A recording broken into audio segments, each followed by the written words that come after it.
Hello students, welcome back to Vandana's tutorial. आज हम करने वाले हैं क्लास 5 का EVS 1 का चैप्टर 4 एनवायरमेंटल बैलेंस। इसके पहले हम चैप्टर 3 तक कर चुके हैं। अगर आपने वो वीडियोस मेरी नहीं देखी तो उन्हें जाकर जरूर से देख लीजिएगा। उसका लिंक मैं आपको डिस्क्रिप्शन बॉक्स में दे दूंगी। बच्चों, ये जो चैप्टर है वो मैं पूरा आपको हिंदी में एक्सप्लेन करने वाली हूँ। चैप्टर स्टार्ट करने से पहले आपसे एक छोटी सी रिक्वेस्ट, आप मेरे चैनल पे पहली बार विजिट कर रहे हैं तो इसे सब्सक्राइब जरूर से करना और बेल आइकन भी जरूर प्रेस करना, ताकि जब भी कोई मैं नया वीडियो अपलोड करूं तो सबसे पहले उसका नोटिफिकेशन आप तक पहुंच जाए। और अगर आपको मेरी वीडियोस पसंद आए तो इसे अपने दोस्तों के साथ जरूर से शेयर करना। तो हम स्टार्ट करते हैं हमारा chapter number 4 environmental balance. Environmental मतलब क्या? हमारी प्रकृति, हमारा जो नेचर है वो, उसमें क्या होना चाहिए? बैलेंस होने चाहिए। तो environmental balance. Try this, ask the elders in your family to take you to a river side or to a lake or stream. Ask the elders यानी अपने से बड़े लोगों को बोलो, अपनी फैमिली के, कि कहाँ पर तुमको लेकर जाएं? रिवर साइड यानी कि नदी के किनारे पे या लेक के किनारे या स्ट्रीम पर लेकर जाने के लिए बोलो। ये देखो, ये हमारा जो पिक्चर है, यहाँ पर वो बच्चा किसके बाजू में साइड में है? अपने एल्डर्स के साथ में। और वो क्या कर रहा है? वहाँ पर जो लिविंग थिंग्स है उसको ऑब्जर्व कर रहा है, उसको ध्यान से देख रहा है। Make a list of all the living things you see there. वहाँ पर जो भी आपको लिविंग थिंग्स दिखाई देते हैं उसकी आपको क्या करना है? लिस्ट बनाना है। If you do not know the names of any of the living things you see, make a note of them describing their shape, color, sound, shelter, etc. अभी देखो, वहाँ पे जितने भी लिविंग थिंग्स हैं उन सबके नाम तो हमको पता नहीं होंगे। जरूरी नहीं है कि हमको सबके पता हो। तो अगर यहाँ पर बोला है कि अगर लिविंग थिंग्स के तुमको नाम नहीं मालूम तो तुमको क्या बनाना है? You have to make a note. आपको नोट करना है, उसको डिस्क्राइब करना है कि वो कैसा दिखता है, उसका शेप क्या है, उसका कलर क्या है, उस जो लिविंग थिंग है उसका आवाज़ कैसी है, उसको क्या करना है? पूरा अच्छी तरह से वर्णन करना है। वो शेल्टर वो कहाँ पर रहता है एटसेट्रा हमको बताना है। और ड्रॉ दियर पिक्चर्स, और या तो तुम ड्रॉ भी उसकी पिक्चर उसको देख के ड्रॉ भी कर सकते हो। Count how many types of living things you see. Account करो मतलब गिनो कि तुमको वहाँ पर कितने लिविंग थिंग्स दिखाई दिए। Now repeat the activity near your house. अब सेम एक्टिविटी जो हमने रिवर साइड में की थी वही एक्टिविटी हमको क्या करना है? अपने घर के बाजू में भी करना है। फिर school garden or in a field, school के गार्डन में या फील्ड में यानी कि खेत में। Now can you tell, in the course of your observations, did you notice any sign of the presence of living things though the living things themselves were not seen? अगर जब तुम ऑब्जर्वेशन कर रहे थे, तुम ध्यान से उसको निरीक्षण कर रहे थे, तो तुमने नोटिस किया कि कोई भी प्रेजेंस लिविंग थिंग्स तुमको दिखाई नहीं दिए, बट उसके जो लिविंग थिंग्स की जो प्रेजेंस है कि ऐसा कुछ अनुभव हुआ, कुछ ऐसा फील हुआ कि वहाँ पर लिविंग थिंग्स है वो प्रेजेंट है, बट हमको रियल में वो दिखाई नहीं दिए। तुमने कैसे कुछ नोटिस किया? For example, did you notice any partly eaten fruits or shells, fallen feathers, animal tracks, dung, droppings, nests, cocoons, eggs, honeycombs, etc. यानी कि तुमने कुछ नोटिस किया कि जो आधे ईटन, हाफ ईटन जो फ्रूट्स है, आधे खाए हुए जो फ्रूट्स है या उसके शेल्स है या कुछ बर्ड्स के या कुछ किसके भी जो फेदर्स है, पंख है, या फिर एनिमल के जो पैरों के निशान है, ट्रैक्स है, डंग्स है, उनकी जो वेस्ट बॉडी का जो निकलता है वो है, ड्रॉपिंग्स है, नेस्ट है, कोई घोंसले हैं, कुछ कुकुन्स है, एग्स है, हनीकॉम्स है, ऐसा कुछ भी तुमको दिखाई दिया वहाँ पर, तो इससे अगर ये सब चीज़ें हमको दिखाई देंगे तो हमको लग सकता है कि हाँ यहाँ पर कोई लिविंग थिंग है, रहता है। बट हाँ कि हमने उसको देखा नहीं, बट हमको फील कर सकते हैं कि यस, क्योंकि ये सब अगर कोई लिविंग थिंग्स होगा तो ही होगा। Could you observe any micro organisms? क्या कोई भी माइक्रो ऑर्गेनिजम्स तुम वहाँ पे ऑब्जर्व कर सकते हो? How many types of living things did you see at the places you visited? जो प्लेस पे आपने विजिट किया वहाँ पे कितने लिविंग थिंग्स आपको दिखाई दिए, कितने तरह के लिविंग थिंग्स है वो आपने देखा? Do you think you saw all the kinds of living things that belong there? क्या आपको ऐसा लगता है कि सारे लिविंग थिंग्स के काइंड है वो आपने देखा है वहाँ पर? Did you see the same living thing at various places or different ones? क्या आपने सेम लिविंग थिंग्स को डिफरेंट प्लेसेस में देखा या वेरियस प्लेसेस में देखा, या फिर डिफरेंट प्लेसेस पे डिफरेंट लिविंग थिंग्स को देखा? The variety we see in all the living things that belong to a particular area is called the biodiversity of that place. The variety मतलब अलग अलग तरह के जो लिविंग थिंग्स हमको दिखाई देते हैं पर्टिकुलर एरिया में, उसको हम क्या बोलते हैं? Biodiversity of that place. यानी कि सपोज आप जहाँ पर रहते हो वहाँ पे एक पर्टिकुलर लिविंग थिंग का घर है, वो लिविंग थिंग बस वहीं पर हमको दिखाई देते हैं और कहीं नहीं दिखाई देते हैं, तो वो एरिया की उसको क्या बोलेंगे? बायोडाइवर्सिटी ऑफ दैट प्लेस, क्योंकि वो और कहीं हमको नहीं दिखाई देगा, बस वो हमको वहीं पर दिखाई देने वाला है, तो इसको हम बोलते हैं biodiversity. Okay, can you tell which one of the place you visited shows greater biodiversity? अब आपने जो इतनी प्लेसेस में विजिट किया तो कौन सी प्लेस पे आपको सबसे ज्यादा बायोडाइवर्सिटी दिखाई दी? To study the biodiversity of a place scientists make a large number of observations. तो जो बायोडाइवर्सिटी है प्लेस को उसको स्टडी करने के लिए जो साइंटिस्ट्स होते हैं, जो वैज्ञानिक होते हैं, उन्होंने बहुत लार्ज नंबर में ऑब्जर्वेशंस किए, यानी बहुत सारे लोगों का बहुत सारी जगह पर क्या किया? ऑब्जर्वेशन किया, निरीक्षण किया, तब जाके उनको पता चलता है। They make these observation in different conditions such as day and night, in different seasons, etc. तो उन्होंने जो ऑब्जर्वेशंस किए वो डिफरेंट कंडीशंस में किए, जैसे डे में भी किया वही प्लेस पर, नाइट में किया, फिर डिफरेंट सीजन्स में किया कि डिफरेंट सीजन्स में हमको कौन कौन से वहाँ पर लिविंग थिंग्स दिखाई देते हैं। They use special device to make observations of living things that are found at a great height or depth as well as of microorganisms. तो बच्चों ये जो लिविंग थिंग्स है उसको ऑब्जर्व करने के लिए, उनका निरीक्षण करने के लिए उन्होंने क्या यूज़ किया? स्पेशल डिवाइस, एक स्पेशल तरह का जो मशीन होती है, जो यंत्र होता है, वो उन्होंने यूज़ किया। किसने? साइंटिस्ट्स लोगों ने, उसको फाइंड आउट करने के लिए जो एनिमल्स है वो या तो बहुत ऊपर रहते हैं, ग्रेट हाइट पर है, ऊंचे है, और जो डेप्थ है यानी कि जो नीचे गहरे में रहते हैं, या फिर माइक्रो ऑर्गेनिजम्स। माइक्रो ऑर्गेनिजम्स क्या होते हैं बच्चों? वो इतने छोटे होते हैं कि हम उसको देख नहीं सकते अपनी आंखों से, तो उसके लिए हमको माइक्रोस्कोप की जरूरत पड़ती है। Observations of many scientists are brought together and studied again. अब एक साइंटिस्ट ने तो नहीं किया, बहुत सारे साइंटिस्ट लोगों ने ऑब्जर्वेशन किया, फिर सब साइंटिस्ट लोगों की जो रिपोर्ट्स थी वो एक साथ में उन लोग लेकर आए और फिर से उसके ऊपर स्टडी किया। Only when all such efforts are made over a long period of time can we be sure of the biodiversity of a place.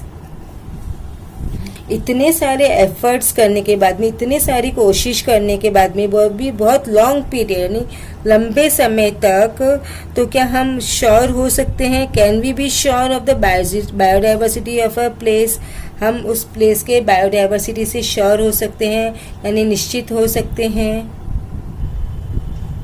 The environment, the surroundings and the conditions in those surroundings which affect the life of the organisms there are together known as their environment. जो surroundings हैं यानी कि जो आसपास का वातावरण है और आसपास के जो कंडीशंस हैं, कैसे हालात है उस सराउंडिंग में, जो कि लिविंग थिंग्स को अफेक्ट करते हैं वहाँ के, उसको हम बोलते हैं एनवायरनमेंट। यानी कि किसी की भी कोई भी जो प्लेस है वहाँ की जो आसपास का वातावरण कैसा है, जो कि लिविंग थिंग्स को अफेक्ट करता है, लिविंग थिंग्स की लाइफ को अफेक्ट करता है, उस जगह को, उसको हम उस जगह का क्या कहेंगे? एनवायरनमेंट कहते हैं।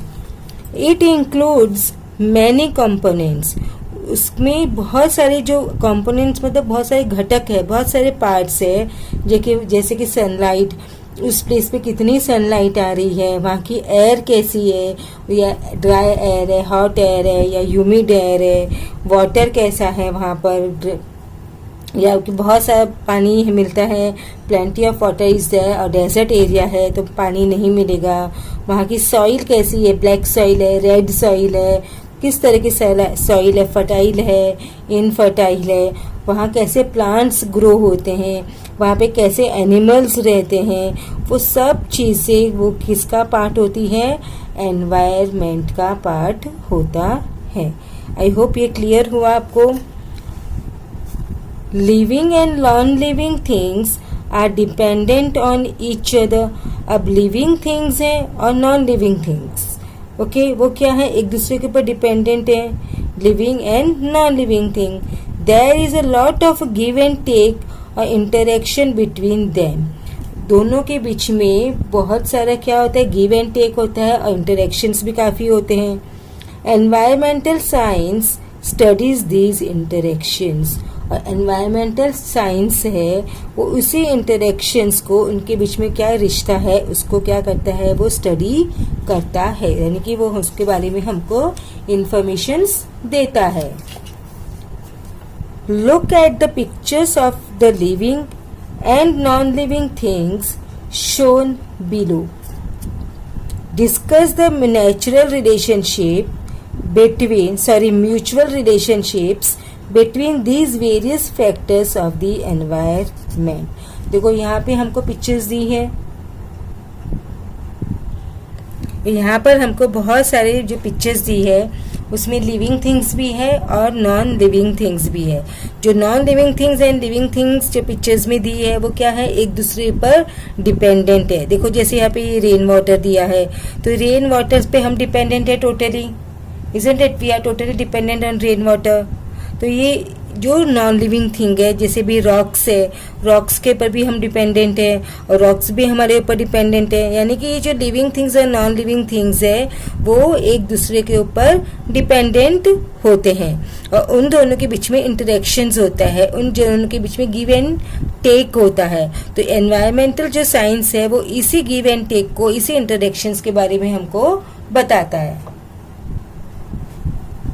द फूड चेन, फूड मतलब खाना और चेन, यानी कि ये जो फूड चेन क्या होता है बच्चों? ये जो जैसे देखो यहाँ पे हमको एक पिक्चर दी है, उसमें हमको यहाँ पे ग्रास बताया है। ग्रास है तो इसको कौन खाता है? ये क्या है? Grass hopper. Grass hopper grass को खाता है। बर्ड्स है वो ग्रास होपर को खाता है ना? तो यानी कि ये जो ने एक दूसरे को खाते हैं, तो ये क्या बन गया? हमारा फूड चेन बन गया। यानी कि ये इसको खाता है, वो उसको खाता है, वो इसको खाता है, तो उसको हम बोलते हैं फूड चेन। देखो grasshopper eats grass, grasshopper eats grass and leaves, birds eat grasshoppers. Now look at the picture below. There are several links in this chain. देखो यहाँ पर एक चेन दी है, उसमें काफी लिंक्स है ना, ये एक इसके ऊपर डिपेंडेंट है, इससे जुड़ा है, इससे जुड़ा है, इससे जुड़ा हुआ है, ये क्या है, चेन है। There are several links in this chain, if the links were to separate from each other could they be called a chain. अगर इन सबको हम सेपरेट कर दें, ये जो लिंक्स है यहाँ पे, इन सबको अगर हम अलग अलग कर दें, सेपरेट कर दें, तो क्या वो चेन रहेगा।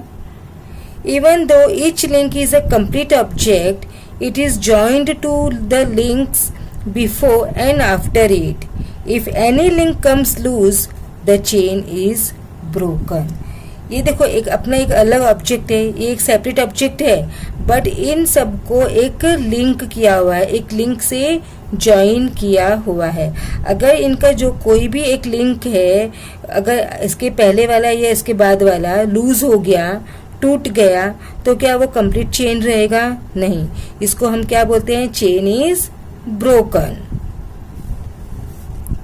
इन the first picture we see the sun. अभी जो फर्स्ट पिक्चर हमको दिखाई दी, इसमें हमको सन भी दिखाई दिया है, तो सन भी तो प्लांट्स के लिए जरूरी है ना। अगर प्लांट्स सन नहीं होंगे तो प्लांट्स नहीं होंगे, प्लांट्स नहीं होंगे तो ग्रास ऊपर नहीं, ग्रास ऊपर नहीं तो बर्ड्स नहीं, तो इस तरह से वो आगे कंटिन्यू होता रहता है। Some plants, a grasshopper and a bird, they are all connected. ये सब क्या है, एक दूसरे से कनेक्टेड है, एक दूसरे से जॉइंड है। Each of the component, plants, grasshopper, bird, is food for the next one. ये क्या है, एक इसके लिए ये फूड है, इसके लिए ये फूड है। That is why we say that the form a chain. इसीलिए हम क्या बोलते हैं, ये क्या है, चेन फॉर्म कर रहा है। Such a chain is called a food chain. इस तरह की जो चेन होती है उसको हम क्या बोलते हैं, food chain. Each of these component is a link in a food chain.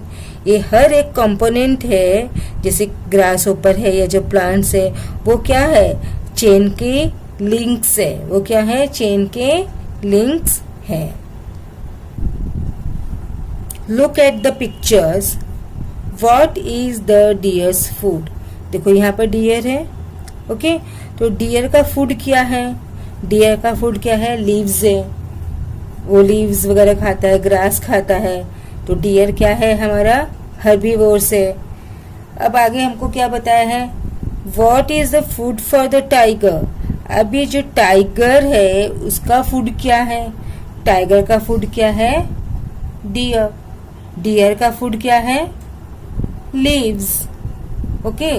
तो जो लीव्स, जो डियर है वो लीव्स को खाता है, जो टाइगर है वो डियर को खाता है, वो उसका क्या है, फूड है। The picture below shows another food chain. You have to guess the missing link in it. Look at the first and third pictures. Think of the connection between them and complete the chain. ये क्या है बच्चों, caterpillar, caterpillar, और ये क्या है, owl, okay. अब owl के मुंह में आपको क्या दिखाई दे रहा होगा, यहाँ पर एक बर्ड दिख रहा होगा, क्या दिख रहा होगा, एक बर्ड, ओके। तो यानी जो आउल है वो किसको खाता है, बर्ड को, और बर्ड किसको खाती है, कैटरपिलर को। तो ये हमारा एक क्या बन गया, food chain, complete food chain है। देखो कैटरपिलर को बर्ड खाता है और बर्ड को कौन खाता है, आउल खा रही है। तो ये है हमारा एक complete food chain. In nature, there are many food chains. If one of the links in a chain becomes extinct, can the food chain last? देखो नेचर में क्या बोला है, बहुत सारे फूड चेन्स हैं, और अगर इसमें से एक भी लिंक है वो मिस हो गया तो क्या फूड चेन होगा। अगर फूड चेन एक्सटिंक्ट, एक्सटिंक्ट मतलब क्या होता है, गायब हो जाना, लुप्त हो जाना। जैसे डायनासोर्स है, डायनासोर्स पहले के ज़माने में थे, बहुत पहले, और अब वो डायनासोर्स क्या हो चुके हैं, एक्सटिंक्ट हो चुके हैं, वो लुप्त हो चुके हैं, वो अब नहीं है। तो यही बताया है कि अगर इस फूड चेन में से एक भी चीज़ क्या हो जाएगी, एक्सटिंक्ट हो जाएगी, गायब हो जाएगी, तो क्या वो फूड चेन बना रहेगा, देखो अभी यहाँ पर हमको एक और फूड चेन बताया है। ये देखो सन है, sun is the source of light and heat. Sun तो हमारा सबसे मेन सोर्स है, तो सन से सोर्स मिलता है प्लांट्स को। प्लांट्स को कौन खाता है? रैबिट। और रैबिट को कौन खाता है? स्नेक। अगर रैबिट नहीं होगा तो रैबिट हमारा चला गया तो क्या स्नेक रह पाएगा? नहीं। सबसे मोस्ट इम्पॉर्टेंट आप लोग को क्या लगता है हमारा क्या है? प्लांट्स। अगर प्लांट्स नहीं होंगे तो प्लांट्स पे जो प्राणी, जो जीव, जो एनिमल्स जिंदा रहते हैं तो वो भी नहीं होंगे। अगर वो नहीं होंगे तो ये जो हमारे एनिमल्स है जो हर्बीवोर्स को खाते हैं वो भी नहीं रहेंगे, है ना। ये देखो प्लांट्स नहीं रहेगा तो रैबिट भी नहीं होंगे। अगर रैबिट नहीं है तो ये भी हमारा स्नेक भी नहीं रहेगा। Okay, now next is the food web. अब फूड वेब क्या होता है ना बच्चों, बहुत सारे फूड चेन्स होते हैं। अभी खाली रैबिट को जैसे कोई स्नेक ही तो ही नहीं खाएगा, रैबिट को और भी जो खाते हैं जैसे कोई वल्चर्स है, काइट्स है, वो भी तो खाते हैं। तो बहुत सारे इंटरलिंक्ड होते हैं, बहुत सारे जो फूड चेन्स होते हैं वो आपस में क्या होते हैं? इंटरकनेक्टेड होते हैं, जिसको हम क्या बोलते हैं? Food web. Observe the various food chains shown in the picture below. देखो यहाँ पे हमको एक ये दिया है, पिक्चर दिया है, इसमें ये क्या है? हमारा फूड वेब। उसमें भी आप अगर ध्यान से दिखोगे तो यहाँ पे बहुत सारी जो फूड चेन्स है वो इंटरलिंक है। देखो जैसे ये प्लांट्स है, प्लांट्स को ये भी खा रहा है, ये भी खा रहा है, प्लांट्स को ये भी खा रहा है, प्लांट्स को रैबिट्स भी खा रहे हैं। तो रैबिट्स को कौन खा रहा है? ये काइट, वल्चर्स जो उड़ते हैं आकाश में बहुत ऊपर तक, वो भी खा रहे हैं। इसको रैबिट को स्नेक, ये सॉरी लायन भी खा रहा है और रैबिट को ये भी खा रही है। तो मतलब ये जो रैबिट है उसको बहुत सारे लोग खाते जा रहे हैं, एक अकेला ही नहीं खा रहा है। और ये किसको खाता है? प्लांट्स को। अभी प्लांट्स को ये खा रहा है, इसको ये खा रहा है ना, ये इसको भी खा रहा है, ये इसको भी खा रहा है। अभी देखो जैसे कैटरपिलर है, कैटरपिलर को बर्ड खा रही है ना। और अभी यहाँ पर देखो ये सॉरी ये ग्रास ऊपर है, कैटरपिलर ये है, तो कैटरपिलर को ये खा रहा है, इसको बर्ड खा रहा है और इसको भी बर्ड खा रहा है। तो कितनी सारी जो चीजें हैं। अभी जो कैटरपिलर को कौन खा रहा है? यहाँ पे ये हमारा जो रैट है वो भी खा रहा है। मतलब देखो बहुत सारे। अभी ये जो फ्रूट्स है, फ्रूट्स को ये कौन खा रहा है? गिलहरी, गिलहरी यानी स्क्विरल। अभी स्क्विरल को भी ये कौन खा रहा है? वल्चर खा रहा है। अभी रैट को भी ये खा रहा है, स्नेक को भी वल्चर खा रहा है। अभी इसको चूहा खा रहा है। ये जो चूहा है वो फ्रूट्स भी खा रहा है और चूहे को कौन खा रहा है? स्नेक भी खा रहा है। तो it means there are so many food chains contain in together, they are interlinked, they are interconnected. उसको हम क्या बोलते हैं? Food web. बहुत सारे फूड चेन्स जब मिल जाते हैं आपस में तो हम उसको बोलते हैं food web. Now find the different food chains of which the worm and the mouse form a link. One living thing can be a part of number of food chains. तो अभी यही बताया है यहाँ पर भी, जो वन लिविंग थिंग है it can be a part of many food chains. ये देखो यहाँ पर अभी मैंने इसको बताया, प्लांट्स कितने सारे फूड चेन्स का है। ये फ्रूट्स है, इसमें इसका भी साथ में इंटर कनेक्टेड है, इसका इससे भी इंटर कनेक्टेड है, ये भी कनेक्टेड है। इसको दिस एंड दिस ये भी हमारे क्या है? इंटर कनेक्टेड है। देखो fruits, mouse, snake, then vulture, fruits, squirrel and then vulture. तो फ्रूट्स कैटरपिलर, बर्ड, कितने सारे हैं ना फूड, ये यहाँ पर फूड चेन्स है। तो एक ही चीज को एक साथ में हम नहीं बोल सकते कि बस इसको एक ही ये लिविंग थिंग खाएगा। It can be a part of so many food chain that gives rise to a food web in nature. अगर एक लिविंग थिंग बहुत सारे फूड चेन्स का पार्ट नहीं होता था तो नेचर में फूड वेब भी नहीं होता था। बट एक जो पार्ट है बहुत सारे फूड चेन्स का पार्ट होते हैं, इसके लिए नेचर में फूड वेब है। The most important food in food chains plants. तो ये जो इतने सारे फूड चेन देखे हमने बच्चों, तो इसमें सबसे मेन और सबसे इम्पोर्टेंट आपको क्या लगा? सबसे इम्पोर्टेंट है हमारे प्लांट्स। सबसे इम्पोर्टेंट क्या है? plants. Every living thing gets its food from the environment. अब जो भी लिविंग थिंग्स है उनको फूड कहाँ से मिलता है? एनवायरमेंट से मिलता है, हमारे वातावरण से मिलता है. Many animals in the environment eat only plants. अब आप देखो एनवायरनमेंट में कितने सारे एनिमल्स ऐसे हैं जो कि सिर्फ प्लांट्स ही खाते हैं. जैसे काव है, बफेलो है, रैबिट्स है, अभी स्क्विरल है, कैटरपिलर है, ये सब क्या खाते हैं? प्लांट्स ही खाते हैं. डियर है और उनको दूसरे एनिमल्स खाते हैं. अगर प्लांट्स नहीं होते तो वो एनिमल्स भी नहीं होते, यानी जो हर्बीवोर्स है वो भी नहीं होते. और अगर हर्बीवोर्स नहीं होते तो कार्निवोर्स भी नहीं होते. तो डायरेक्टली और इनडायरेक्टली सारे जो एनिमल्स हैं अपने फूड के लिए किसके ऊपर डिपेंडेंट होते हैं? प्लांट्स के ऊपर डिपेंडेंट होते हैं. But plants make their own food in the presence of sunlight. लेकिन जो ये प्लांट्स है वो अपने फूड कहाँ बनाते हैं? सनलाइट के प्रेजेंट में. Sunlight using water and the carbon dioxide from the air. But जो प्लांट्स है वो अपने फूड खुद ही बनाते हैं. Okay, they you know it. जो प्लांट्स है वो किसके ऊपर डिपेंडेंट रहते हैं अपने फूड के लिए? They are not dependent on other animals. They make their own food. But उनको फूड बनाने के लिए क्या चाहिए? सनलाइट चाहिए, वाटर चाहिए और carbon dioxide from the air. It means that plants are the main support of every food chain. तो जो plants हैं हमारे वो फूड चेन के मेन सपोर्टर है. अगर प्लांट्स नहीं होंगे तो फूड चेन भी हमारा नहीं होगा. देखो बच्चों, यहाँ पे उन्होंने डायग्राम के थ्रू हमको एक्सप्लेन किया है. एक प्लांट है, अभी ये क्या है? सॉइल है, ये उसकी रूट्स है. तो जो रूट्स है वो वाटर को अब्सॉर्ब कर रही है और जो ये लीव्स है ये ऑक्सीजन रिलीज कर रही है और कार्बन डाइऑक्साइड को क्या ले रही है और सनलाइट. तो जो प्लांट्स है वो सनलाइट के प्रेजेंस में कार्बन डाइऑक्साइड यूज करके अपना ओन फूड बनाते हैं और जो ऑक्सीजन है वो रिलीज करते हैं. While making their own food plants release oxygen and use carbon dioxide from the air. Okay, और वाटर उनको कहाँ से मिलता है? Water they get from soil. कहाँ से मिलता है बच्चों? सॉइल से.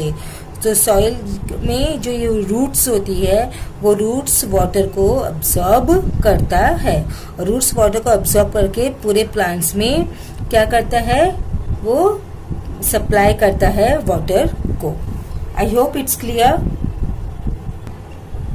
एनवायरमेंटल बैलेंस जो कि हमारे चैप्टर का नाम है. Now there are many food chains in our environment. अभी हमने देखा बहुत सारे फूड चेन्स हैं हमारे एनवायरमेंट में. Because of these food chains, every living thing gets the food it needs and therefore continues to live. और ये फूड चेन की वजह से ही हर एक लिविंग थिंग को क्या मिलता है? फूड मिलता है जो कि उसको चाहिए और वो जिंदा रहते हैं. क्योंकि आपको पता है बिना फूड के तो कोई भी लिविंग थिंग जिंदा नहीं रह पाएगा, कोई भी लिविंग थिंग सर्वाइव ही नहीं कर पाएगा. Micro organisms living in the soil help the process of decomposition. अभी जो माइक्रो ऑर्गेनिजम्स प्रेजेंट होते हैं, किस में प्रेजेंट होते हैं बच्चों? सॉइल में प्रेजेंट होते हैं. वो क्या किसके प्रोसेस में हेल्प करते हैं? Decomposition of plants residue, dead animals, excreta etcetera. यानी कि जो प्लांट्स के रेसिड्यू है, अभी प्लांट्स डेड हो गया, प्लांट्स मर गया, तो वो प्लांट्स के जो रेसिड्यूज है वो कहाँ रहेंगे? सॉइल में मिक्स्ड रहते हैं. जो डेड एनिमल्स है वो भी जैसे जंगल में कोई मर गया, प्लांट्स एनिमल्स है वो मर गए, तो वो कहाँ रहेंगे? उसी में सॉइल में वो मिक्स हो जाते हैं. और जो एक्सक्रीटा होते हैं यानी कि जो वेस्ट प्रोडक्ट होता है वो सबको वो क्या करता है? डिकम्पोज करता है. और डिकम्पोज करने के बाद में वो जो डिकम्पोजिशन पार्ट रहता है वो प्लांट्स की ग्रोथ में क्या करता है? हेल्प करता है. तो इसकी वजह से जो प्लांट्स है वो क्या होते हैं? ग्रो होते हैं. As a result substances that help the growth of plants are formed. इसकी वजह से जो सब्सटेंसेस प्लांट्स की ग्रोथ में हेल्प करते हैं, ग्रोथ मतलब प्लांट्स जिससे ग्रो होते हैं, बढ़ते हैं, वो लोग क्या करते हैं, प्रोड्यूस करते हैं and get added to the soil, और वो सॉइल में क्या होते हैं, ऐड हो जाते हैं, यानी कि मिक्स हो जाते हैं। Plants use them for their growth, और प्लांट्स उन सबको अपने ग्रोथ के लिए यूज करता है। फिर प्लांट्स ग्रो होते हैं, फिर कोई एनिमल आता है, हर्बीवोर्स उसको खाता है, फिर हर्बीवोर्स को कार्निवोर्स खाता है, फिर जब कार्निवोर्स मरता है तो अगेन वो उसको माइक्रो ऑर्गेनिज्म से वो डिकम्पोज करता है। अगेन डिकम्पोजिशन के बाद में जो सब्सटेंस बनता है वो प्लांट्स की ग्रोथ के लिए यूजफुल होता है। तो ये जो प्रोसेस है वो कंटिन्यू क्या होता है बच्चों, चलता ही रहता है। Thus plants are use substance in the soil for their growth, and when plants and animals die, the decomposition of that remains adds this substance to the soil once again. This is an important cycle in the environment. अभी जो मैंने आपको बताया, जो plants है ये substance को use करते हैं अपनी ग्रोथ के लिए, और जब प्लांट्स और एनिमल्स मर जाते हैं, डाई हो जाते हैं, तो जो डिकम्पोजिशन से होने के बाद में जो रिमेन्स है वो सॉइल में मिक्स हो जाते हैं, और वो सॉइल में मिक्स होकर अगेन प्लांट्स को ग्रो करने में हेल्प करते हैं। तो ये जो इम्पोर्टेंट साइकिल है जो कि हमारे एनवायरनमेंट में कंटिन्यूसली चलता रहता है। Also living things get a continuous supply of water because of the water cycle. अब हमको ने लिविंग थिंग्स के लिए वाटर चाहिए, तो वाटर भी कंटिन्यूसली हमको सप्लाई होता रहता है। किस वजह से, वाटर साइकिल की वजह से। Living things use oxygen from the air for breathing and give out carbon dioxide gas. अब जो लिविंग थिंग्स हैं, जैसे हम लोग क्या करते हैं, ऑक्सीजन यूज करते हैं, ब्रीदिंग के टाइम पे हमको ऑक्सीजन चाहिए रहता है from the air for the breathing, और हम क्या रिलीज करते हैं, हम कार्बन डाइऑक्साइड गैस है वो रिलीज करते हैं, यानी छोड़ देते हैं। तो इनहेल करते हैं ऑक्सीजन, एक्सहेल करते हैं carbon dioxide. Plants use the carbon dioxide from the air for making their food, और ये जो गैस है कार्बन डाइऑक्साइड जो हमारे लिए यूजफुल नहीं होती है, बट वो किसके लिए यूजफुल होती है, प्लांट्स के लिए। प्लांट्स इसी कार्बन डाइऑक्साइड को यूज करके क्या बनाते हैं, अपना फूड बनाते हैं। Oxygen is given out in this process, और जब वो फूड बनाते हैं तो कार्बन डाइऑक्साइड तो यूज करते हैं, और अभी मैंने आपको बताया था तो क्या रिलीज करते हैं वो, ऑक्सीजन, और ऑक्सीजन हमारे लिए यूजफुल होता है। Oxygen is given out in this process and gets added to the air again, और ऑक्सीजन है वो हवा में मिक्स हो जाती है। This too is a cycle in nature, ये भी क्या है, एक नेचर में साइकिल है जो कंटिन्यूसली होता ही रहता है।